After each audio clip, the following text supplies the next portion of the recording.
This is the lineup we've got. We had a preliminary race, and the German crew were the fastest in that preliminary race.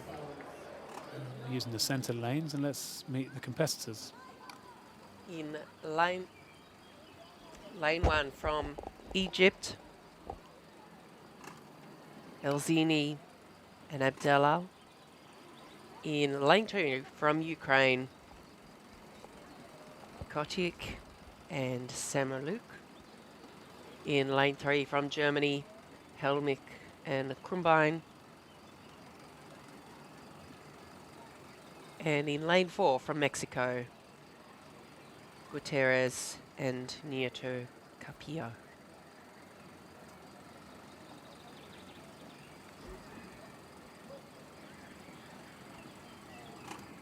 Well, these quiet moments before the start. As we said, there was a preliminary race. Ukraine, Germany, German combination won that. Mexico, tension, red light. Jan Helmich in the bow seat of this German double. It's come in from the Coxed 4 into this PR3 Mixed double. So we're seeing Ukrainians here. And this event, of course, a new addition to the Paralympic Games this year, the PR3 Mixed double scull. The Australians are the obvious absentees here, as an Altschwager, the reigning world champions, and also the world best time holders. But here leading on the course, and no doubt they'll be watching this race with some interest. Currently in the lead is Germany in the centre of the course. Yeah, Jan Helmich, who sits in the bow seat of that German boat, he's come into the 4, in from the 4 into this this combination. He actually rode in the Cambridge lightweight 8 in that program before moving here for the Para Games, joining up with Hermione Krumbein, who we see here in the stroke seat. You see these two won that preliminary race. You see them with a small lead here, about half a length of the Ukrainian crew beside them.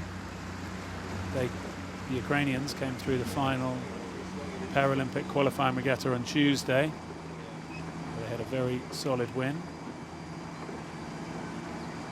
Yeah, the Germans winning the preliminary race by about 20 seconds. So wondering now, seeing this unfold, are they going to replicate that dominance, or perhaps we're going to see maybe that the Ukrainians were foxing in that early round, and now they're really going to Let's hope they were foxing in that earlier round.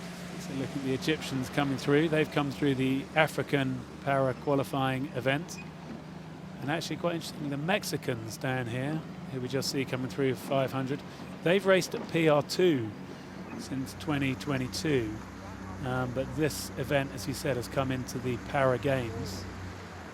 So they've stepped up to race in PR3 and qualified through the American Para qualifying system. So the Mexican double will also be racing in Paris.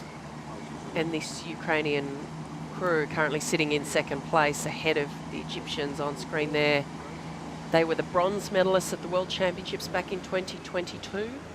So clearly finding some of that form that took them to the podium in this event. But no doubt about the race leaders. Bronze medalist from the Worlds last year, as you said, Greg, in the bow seat, Jan Helmich, as they're approaching the 1,000-metre mark. Yeah, the German crew, 36 strokes a minute. They're looking to try and establish that little bit of clear water over the Ukrainian crew beside them. You can see the conditions near perfect here on the Rotsy. This PR3 Mixed double. And the PR3, of course, is a sliding seat, unlike the PR1 we saw earlier this morning, and we'll see the PR2 a little bit later. All Paralympic boat classes, but those PR1 and PR2 have a fixed seat in the boat, but the PR3 is, along with the PR3 Cox 4, the only sliding seat events at the Paralympic Games. coming through the 1,000. Yeah, it's opening up to a commanding lead through the 1,000 for this German crew. It's up to about a length of clear water. You see in the background there, those landing stages, all very quiet now. The racing is underway. Earlier on, of course, the Rotsey is quite a small lake, so when you're out training, and in fact even when you're warming up, you can pick up some side washes, like you can see. This is the camera wash, I think, which is actually just going to catch this Mexican crew. And then there's this area just between 1,000 and about 1,250 where the island comes out, or the land comes out. And that's where the coaches tend to sit, as the Ukrainians looking there to hear, see what's coming from that boat park, what's coming from that rock, where the coaches tend to sit, watch the crews and exchange stories and insights. And strong performances here for the German para team. We saw Manuela Diening take out the gold medal in the PR1 women's single earlier. Now their PR3 mixed double on track to take another gold medal. So fantastic to see the German para program really stepping on and eyeing off some of those all-important gold medals at the Paralympic Games later this year. But of course we know that Nikki and Jed will be back in South Australia watching this, I'm sure, to scope out the competition. Yeah, so the Australian world champions not here. As I've said previously, the Great Britain para team, which is also very strong, are not here. They're going to go to Poznan. The thinking being that the timing there is better in the build-up to the para games, whereas for the Olympic Games this timing is pretty good in terms of the final preparation race. This is World Cup 2, and this is that German double who have opened up their gap now. It's up to about 30 meters over the Ukrainian double, who ended up 7th at the World Championships last year, so a bit of an underperformance for them there, but then they knew what they had to do on the Rotsey on Tuesday, and they did that very well to qualify for the Para Games. And now we're seeing this German double. As much as you can, enjoying a race, enjoying leading, seeing your opposition well behind you. And near perfect conditions here on the Rotsey. Germans still at 33 strokes a minute, the same as Ukrainians. The gap still opening as they get to those red buoys. This German double sculling very smoothly at the front of the field. Yeah, absolutely seeing that dominance that we saw in the preliminary round, which, as we mentioned, they won by 20 seconds in this PR3 mixed double scull. The PR3 are rowers with residual function in the legs, which allows them to use that sliding seat, as we were describing before, the difference between the seat, the fixed seat and the sliding seats of the PR1, 2 and 3 categories.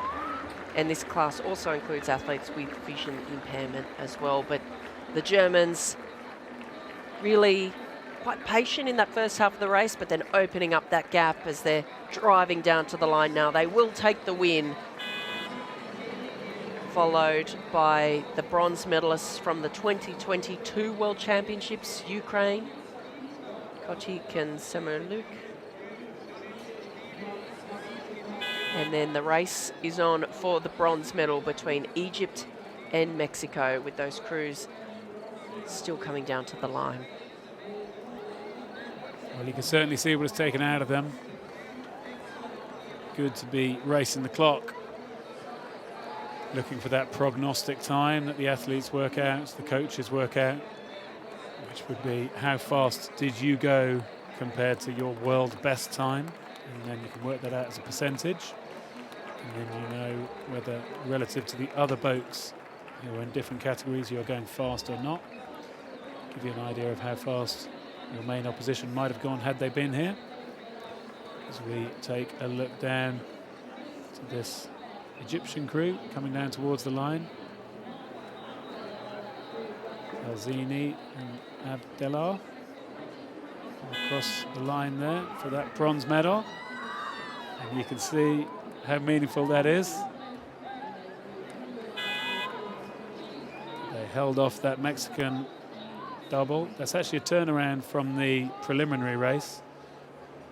So yeah, it's a good result and very meaningful there. You can see it for that Egyptian double. How much that hurt, how much they've put in to stay ahead of the Mexicans, who came in fourth.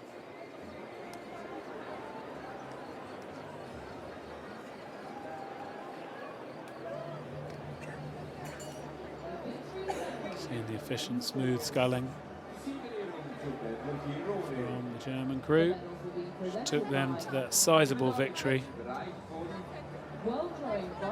They will prepare for the Paris Paralympic Games now. They could also race again in Poznan in World Cup 3, of course. Rowing, as always, you only realise how much it hurts and how much it means even when they cross the line and they go from those faces of calmness to those faces of joy.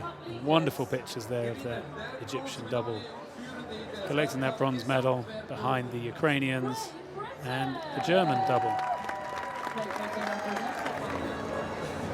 Let's hear it for our medalists. Applaus für unsere Medaillengewinnerinnen und Medaillengewinnner. This was sponsored by